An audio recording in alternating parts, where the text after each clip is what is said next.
I just think that we are now going to start the process of denuclearization of North Korea. And I believe that he's going back and will start it virtually immediately.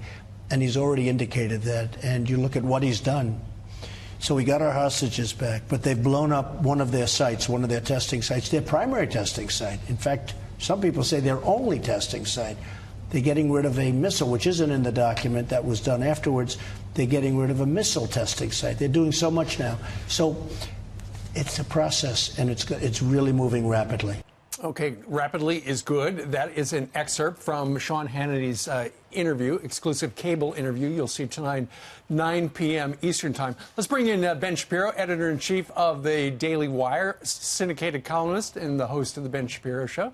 Ben, good morning to you. Good morning. Hey, how are you? Well, we saw some history.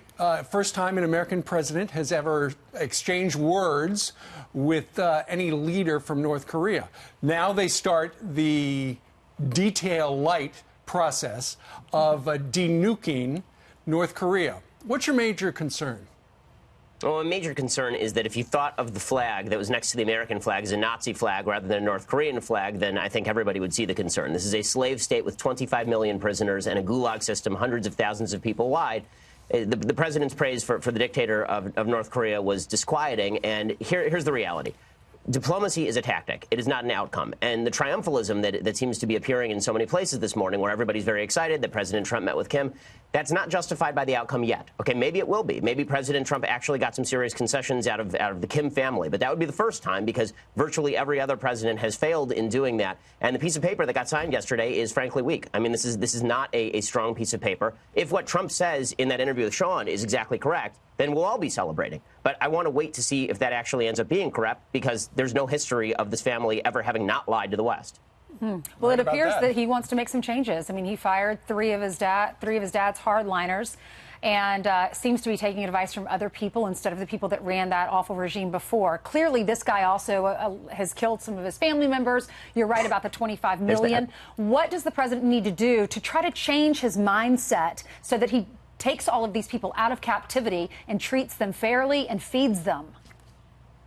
Frankly, I think the best thing the president has done thus far has been all of the strength leading up to this particular summit, not the actual summit itself. I think that when President Trump was demonstrating full scale that he was willing to do whatever was necessary in order to denuclearize the peninsula and to ensure that North Korea eventually transitions into a place that is more friendly to human rights, that's a lot better than going there and patting Kim Jong Un on the back. I don't understand, frankly, why we would have a summit like this from the president of the United States shaking hands and giving a thumbs up to a dictator when the president, we are the greatest country in the history of the world. This is the freest country in the history of the world. And putting the flag of the freest country in the history of the world next to the flag of an evil dictatorship and then praising that guy. We didn't have to do this. The guy's a tin pot dictator, and treating him as though he's an equal world leader seems to me counterproductive. But listen, I could be wrong. President Trump's proved me wrong before, and I'll be happy to admit that I'm wrong on your air as soon as all of the things that President Trump promises actually come to pass. The tradition is you go ahead and you have all your Secretary of State and people, the Undersecretary of State, work out this deal. And when you actually show up, you got a huge book,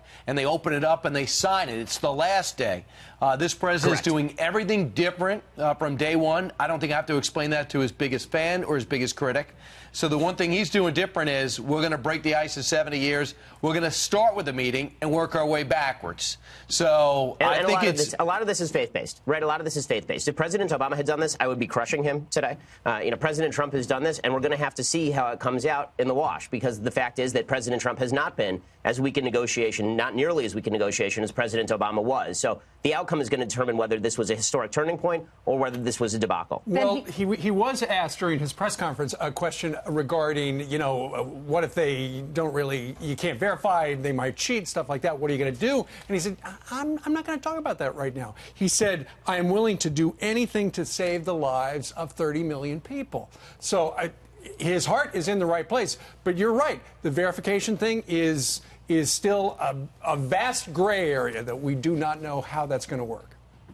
Exactly. And my feeling here is that, again, the president could have said all of these things without necessarily going and being so kind to Kim himself. But maybe the president is right. It's possible. He always obviously bases these sorts of negotiations on personal relationships. He feels that he's forged a good personal relationship with Kim Jong Un. Again, I'm deeply skeptical that Kim Jong Un and President Trump are going to be besties and that this is going to suddenly change the world. But I'm happy to be proved wrong. Like, for the 1000th time with President Trump, I'm happy to be proved wrong, but I can't be super optimistic in seeing what I'm seeing when the president is praising on stage a guy who is as evil as this guy. Then what do you think really happened to Otto Warmbier? You know, the president said he didn't die in vain, that we wouldn't be at this place if the world had not seen what happened to Otto.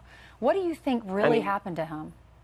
He was beaten to death. I mean, he was beaten to death by the North Korean prison guards. I mean, this is and the North Koreans. It's a brutal dictatorial slave state. Why did they do that to him? Why the other three came back safely, and now his family? You know, they're left to wonder, why did you do that to our precious child?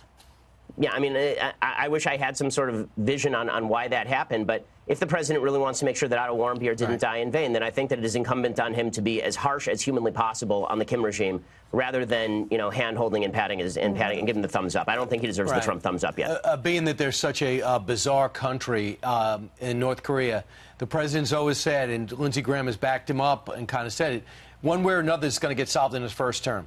So either it's going to be the peaceful way or it's going to be through conflict. This current situation can no longer exist. The status quo doesn't work. And they need to understand that military threat. Do you buy that? Well, I think they certainly need to understand the military threat, which is why I hope that the president's words in the last 24 hours about ratcheting down military exercises, and he even made some comments in his press conference about pulling troops off the peninsula. I think that's actually the exact opposite of what we ought to be talking about with regard to North Koreans. The reason they're coming to the table is because President Trump is a guy with a fist inside the velvet glove. And if you take away the fist, I think all that's left is an empty glove. I think he said that the war games were going to be on hold and the troops in South Korea will stay for now. Right. But stay tuned. Yep. All right. Ben, thank you very much. Great hearing from you today from L.A.